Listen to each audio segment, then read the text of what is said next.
All right, let's get into our first discussion now. 40 days on, the 6 boys abducted from the Lagos State Model College are yet to regain freedom. Well, it's a count we don't like keeping tabs on, but we just have to do it to make people understand that it's still happening. And when will the boys be reunited with their parents? Joining us in the studio is a safety health manager, Ehi Iden. Thank you for your time on the show. Now, Ehi, nice to see you this morning. Yes. Yeah, very good to be here. So, these boys have been away for 40 days now as health experts. What do you think will be happening to them health-wise? Because morally now, they are demoralized anyway. You know, when we have an issue at hand that not well handled, we create second victims. And the second victim in this scenario have become the parents. You know, you don't know what it means for a parent to not have access to their children for about 40 days, and you don't know under which circumstances those children are kept. As a matter of fact, in a more organized society, those parents should be assigned counselors and mental health experts by now, because you need to constantly debrief them because they are going through the most traumatic experience of their life. So this is a very trying moment for the family, and we should all get around and solicit support for them.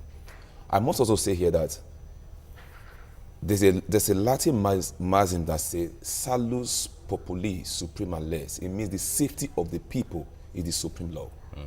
And when we put this in context, personal opinion, I'm not too satisfied the way this issue is being handled.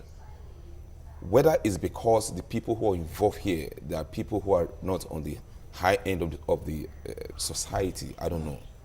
But if children have been missing for the past 40 days, and we are not getting enough traction on what has been done, and every time it's suspense, I'm telling you, these parents, they have died many times and they are resurrected.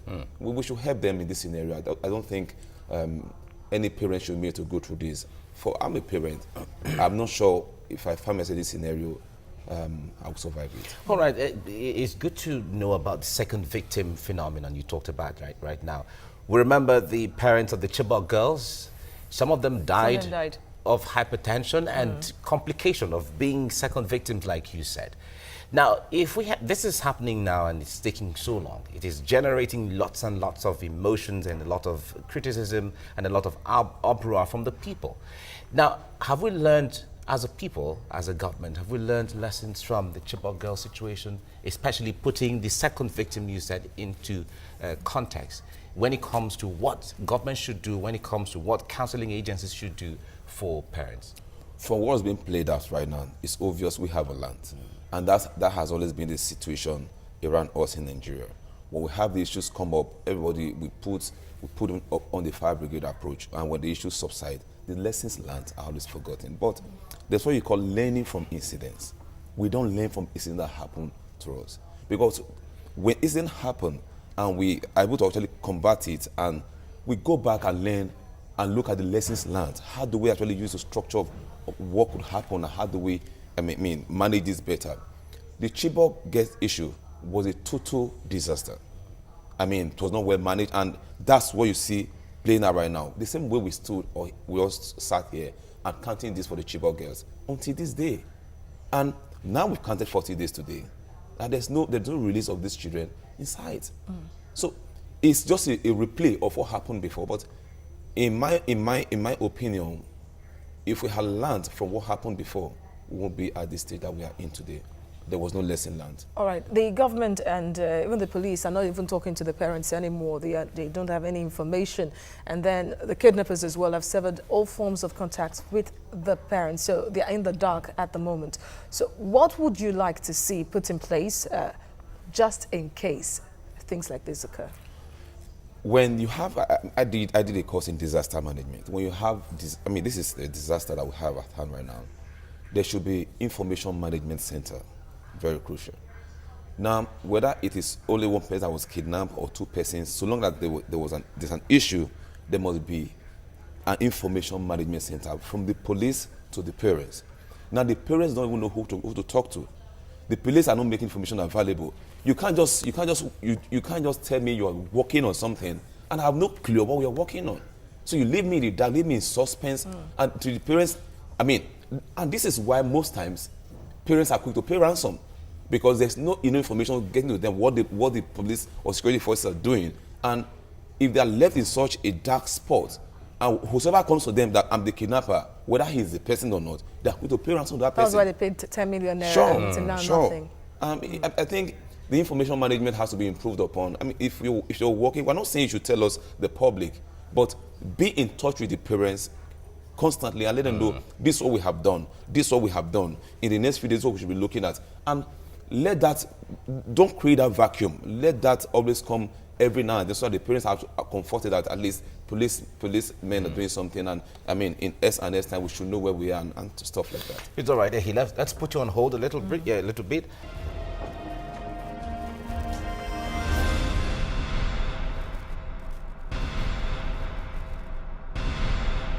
We have Ehi Iden with us in the studio discussing the kidnap of the 6 boys in Igbunla, Epe, Lagos. And of course, 40 days now, the boys are yet to be back. Thank you for staying with us on the show. Now, how do you think schools in the state, and of course, largely in Nigeria, could be made safer rather? Because they had a stint of this last year when this happened, and then they didn't put measures in place to forestall further kidnap of students, and then yet again it happened.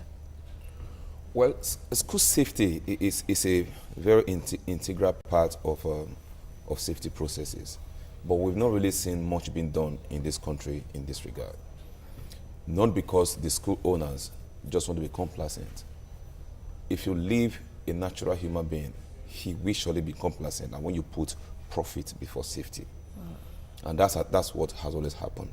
But it should be part of our educational processes. So if you must have a school, you must guarantee the safety and security of the children. We're looking at this school right now that they came with the kidnapped 6 children. That's just a part of what we go on, what goes on as issue of safety in schools. There's a bigger dimension to safety compromise when it comes to school bus safety, and nobody's looking at that yet. It's a disaster on its own that's brooding, and when it happens, it's going to be so bad. But I think Ministry of Education, who actually who are the regulators of these schools, should compare schools. It should be a part of their integral program, and not just to look for how to certify school, get money to register. That's not all. If I must register you, I must be sure that you are able to guarantee the safety of the children, that the parents live in your care while they are accessing education. But don't also forget, the UNESCO Charter has also declared that access to education is fundamental human rights. It's a right. And this right is essential in pursuant of every right that you ever have. And when we overlook all these aspects, what you're doing is that people are not afraid to access schools. Parents are not afraid to send their children to school. Why will I pay school fees and I send my children to school, my children to school under apprehension? It doesn't make it doesn't speak well of our country. It seems it's like an attack on education as a whole. It is, and when you do that, you cripple the right of children to access education. And everyone, look, what do we do? Okay, I take to maybe manual labor, I take to street trading. At the end of the day, it's not in the best interest of our nation. We cannot leave this in the hand of school proprietors. Government has to sit up on this issue because it's their right. If government cannot protect the right of the citizen in their attempt to pursue quality education in the country, then that's a total failure on the part of government as well. All right. In Japan, we saw that the government of Japan came up with policies within elementary schools to carry out drills on students in the face of the threat from North Korea. And we saw that the students, as little as 2, 3, 4, 5 years, were learning the drills of if there is any attack, how they should, safety measures, how they can, evacuate it and all of that. Should we start thinking of, because it seemed like kidnapping is occurring and recurring among schools. Is it something we should be looking at, carrying out drills for students to really know what to do when these things come up? You made a very valid point. That is the new world order. That's the way to go. You don't wait for things to happen before you start looking for what to do. What the government of South Korea has done was to actually have what we call a proactive measure. They don't want to leave these things in their hand alone. They want these children to know what is our responsibility when this happens, and how do we scale up their skills to ensure that they know what to do, and when it happens, that is just the right thing to do. In Nigeria even, I mean, okay, let's take Lagos as an example. Lagos has what you call Safety Commission. Yeah. They have a program on school safety. But to what extent are these programs implemented? What we should be looking at is safety across board in all schools. But you find that even when you go to the private schools, they're even pointing more at that direction than the public schools are even doing. And public schools belong to government. So a whole of indictment on government, and you can't just do this without government. Like I said the last time in this place, nobody, no business, no institution operate in isolation outside government. Everything boils down to government. The day government wakes up, just like South Korea did, and said, this is the way we want to chart our course, we are aligned to it. But we have not seen such body language or such policy from government, and that's what we should all be agitating for. We must have safe schools, our children must go to school, and the parents must feel that they are safe in school. Until we have this, I think there's still a whole of a gap we have to cover in this. And then, are there even enough police officers in Nigeria to police all schools well, let alone the country well internally? Lagos invested a lot. Lagos government now invested a lot in security and has supported the Nigeria police. And one would expect that this would culminate into better policing of the states. Now, would you, at any point now, want to lay the blame on the doorstep of the police for not manning schools well enough? I'm asking this because kidnappers are now emboldened. They sent a notice already to another school in Badagry, the same school in Badagry, that they are coming. Nothing is heard yet of proactive measures put in place by security operatives, just in case it happens. Because before they kidnapped these 6 boys, kidnappers sent notice as well. That has become, the modus operandi right now, but also let's be careful. It might also be a distraction to take security focus out of that area and they hit somewhere else. But let me come back to your question in return. You don't have enough policemen to cover up every school you have in this country. If you want to do that, you find out you only cover the schools in the cities. What about the schools that are in the suburbs, in the rural areas? Yeah. I'm sure they only find security men when there's trouble. You don't have security men in that place. So how do you talk about those children? You know, it's such a pity that we have too many schools in the country, and we have standards that we cannot defend, and that's the burden to the Ministry of Education. The police do not have the capacity, that's the truth, to cover every school in this country. The schools are too many. When we're growing up, we have fewer schools.